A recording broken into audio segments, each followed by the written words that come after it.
गिबियावनो सेरासन YouTube चेनेलाव नोंथांमोनखौ बरायनाय थाबाय आरो दिनैनि बे गोदान भिडिअ नोंथांमोनखौ बरायबाय। दिनैनि बे गोदान भिडिअआव आं नोंथांमोननो फोरमायनो सानदों दि जोंना नै बड'लेण्ड इउनिभारसिटियाव B.ed नि एप्लाइआ सोलिगासिनो दं, लोगोसे MA MSc M.Com बिनि एप्लाइआबो सोलिगासिनो दं।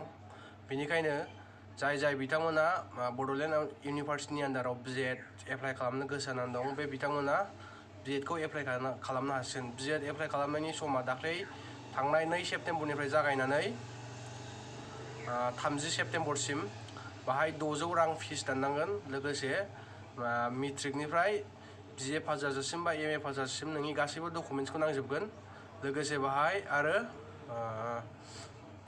जुदि नों गेप सार्टिफिकेट दंबा गेप सार्टिफिकेट नांगोन आरो माइग्रेसन एप्लाइ खालामाखैबा जेबो नङा, माइग्रेसन एप्लाइ खालामखानाय दंबा माइग्रेसनखौबो नांफागोन। लोगोसे बिनि डिटेल्सखौ आं वेबसाइटआव नायनानै नोंथांमोननो फोरमायगासिनो, नोंथांमोनाबो बे वेबसाइटआव थांनानै नायनो हागोन। जों दाना बिदिबा वेबसाइटआव थांनानै नायनि। बिदिबा जों वेबसाइटखौ सार्च खालामसै, बाहाय बड'लेण्ड इउनिभारसिटि लिरबानो जायो। जायखिजाया आं नैबे बड'लेण्ड इउनिभारसिटि B.ed एन्ट्रेन्स 2021 आव सार्च खालामसै, बाहाय लिरनानै सार्च खालामसै। बाहायबो नुगोन नालाय नैबाय जायखिजाया मोनसे थुनानै दोनबानो जाबाय। गोबां ओंखारदों बड'लेण्ड इउनिभारसिटि, नैबे जाहैबाय इउनिभारसिटिनि अफिसियेल वेबसाइट, नैबेफोरावबो ओंखारगोन। आं नैबाय थुनसै एप्लाइ अनलाइन बड'लेण्ड इउनिभारसिटि, नै बाहाय फैबाय B.ed नि फैबाय बाहाय। स' बाहाय नै अबे माबायाव गासै सिटआ 550 550टा दं सिटआ बे सिजनाव as per 2020-21 season, subject to change. बाहाय नै अबे बड'लेण्ड इउनिभारसिटिनि आन्दाराव बेसेबांथा B.ed कलेज दं, डाइट दं, बेफोरनि सिट आरो लिस्टखौ बायनो होखादों। मरिगाव डाइटआव 100टा, नलबारि डाइटआव 50, DIET Barpeta Howly 50, DIET Bongaigaon 50, government college of teacher education Kokrajhar 100, GCTE Raimali academy college बिजिनिनि बे 100टा दं बाहाय। गसाइगाव B.ed कलेजाव 100 दं, गासै 550टा सिट दं बड'लेण्ड इउनिभारसिटिनि B.ed नि आन्दाराव। स' दा जों बिनि माबाखौ नायनोसै, नैबाहाय रिजार्भनि सोमोन्दै दङ नै subject wise 20% seat reserve for diffusions in the above for diet, 20%, 50% are reserved for deputation of in GCTE Kokrazar, while 20% seats are reserved for deputations in the remaining 2 other colleges. 80% seat will reserve for the students of affiliate college. नोंथांमोना बुजिबाय जानो हागौ।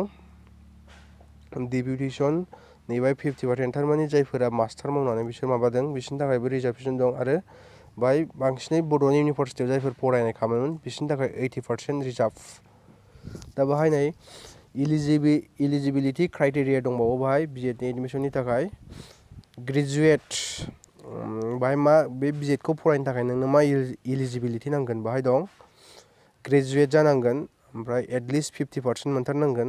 ST आरो SC नि थाखाय 45% नों जागोन।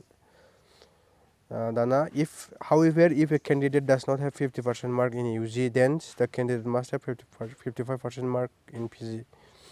केन्डिडेटआ जुदि UG आन्डार ग्रेजुवेट क्रसआव बा BA BSc BCom बेफोराव 50% मोनाखैबा बियो PG post graduation MA MSc बा M.Com बेफोराव 55 मोननांगोन, होमबासो बियो एप्लाइ खालामनो हागोन।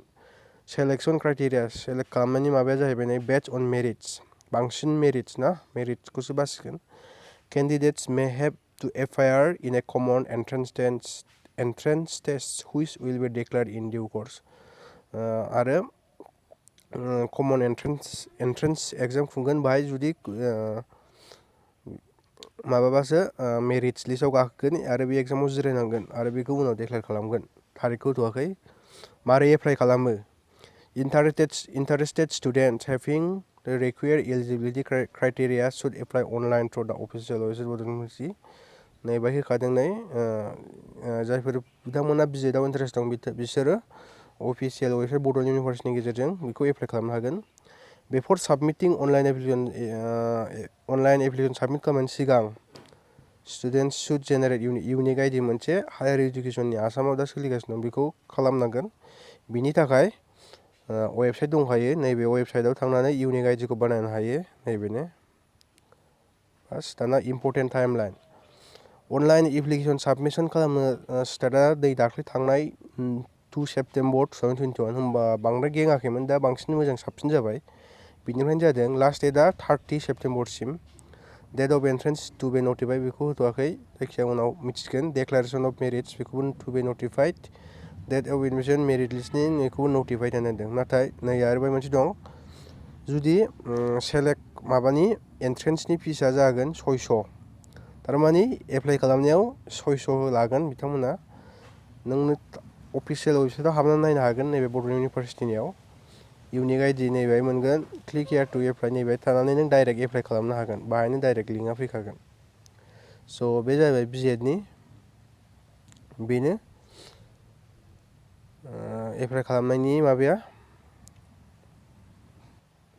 आं नोंसोरनो आरो मोननैसो फोरमायबावनो सानदों बाहाय बे एप्लाइ खालामनाय समाव नों मा डकुमेन्ट्स होफानांगोन मा डकुमेन्ट्स नांगोन नैबाय थांनानै नों एप्लाइ खालामनो हागोन निउ रेजिस्ट्रेसन इमेल होनानै इमेलाव लिंक फैगोन एप्लाइ खालामनायनि फर्मुलाया एसे जुदा बेना स' नों बाहाय डकुमेन्ट्स नांगोन मेट्रिकनि मार्कशीट एडमिट एचएसनि मार्कशीट एडमिट ओमफ्राय पिआरसि बिदों पिआरसियाव नों भटार आइडि बा आधार कार्ड बा एनआरसिनि जायखिया मोनसे होबानो जागोन नों नोंनिखौबो होनो हागोन आरो गावनि पेरेन्टस बिफानिखौबो होनो हागोन बेजों लोगोसे गेप थादोंबा नों जुदि गेप सार्टिफिकेट होनांगोन आरो लोगोसे कास्ट सार्टिफिकेट होनांगोन एसटि हिसाबै आरो बेजों लोगोसे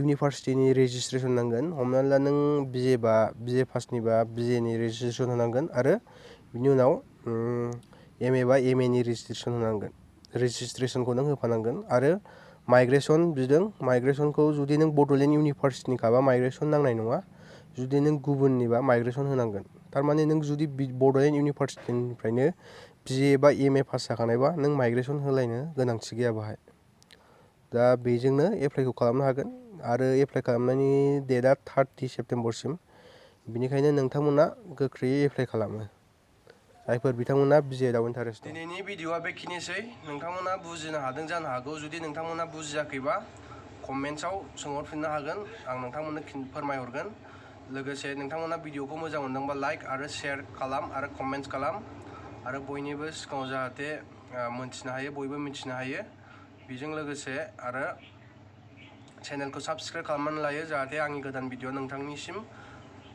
गिबिसिनै सहैजेनो एसेनोसै गोजोन्थों।